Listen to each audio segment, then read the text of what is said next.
खूप साऱ्या न्यू रायडर्सला हा प्रश्न असतो की रायडिंग गिअर्स वॉश कसे करायचे, स्पेशली रायडिंग जॅकेट, कारण त्याच्यात खूप सारे हे आर्मर्स असतात. तर सर्वात आधी रायडिंग जॅकेटमध्ये सर्वच आर्मर जे असतात आपली लेवल 2 असतील, लेवल 1 असतील, कोणत्याही लेवलचे असतील ते काढून घ्यायचे, कारण तुम्ही त्यांना पाण्यात सोक करून नाही ठेवू शकत. त्यामुळे सर्वात आधी आर्मर्स करायचे. हे बॅकचं आर्मर, हे शोल्डरचे आर्मर आहेत दोघं, हे एल्बोचे आर्मर आहेत आणि हे फ्रंट साईडचे चेस्टचे आर्मर आहेत. हे सगळे काढून ठेवायचे. त्यानंतर रायडिंग जॅकेट जे असतात ते जरा पाण्यात सोक करून ठेवायचं. हे मी जरा कोमट पाणी घेतलं आहे, त्यात सर्फ एक्सेल टाकलं आहे आणि त्याला 15 ते 20 मिनटं मी सोक करून ठेवेल.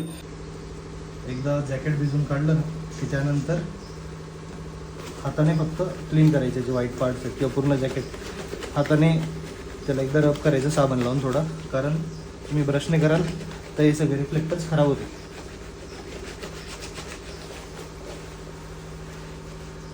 एकदा हाताने क्लीन केल्यानंतर परत एकदा थोडंसं रिन्स करा, म्हणजे त्याच्यावरचे जे असेल अजून मळ तो सगळा निघेल.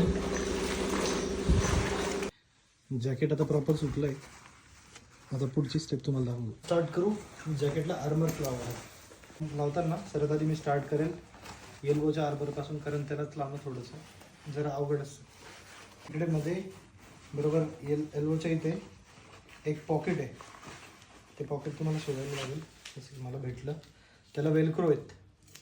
त्या वेलक्रोच्या आत हे आपल्याला टाकायचं असतं. हे जे पॉकेट आहे इकडे याच्या आत, म्हणजे ते बरोबर फिट होतं. आता हा राईट साईडचा आहे, हे खालच्या बाजूला आलं पाहिजे, त्यामुळे हे आपण या पद्धतीने टाकू.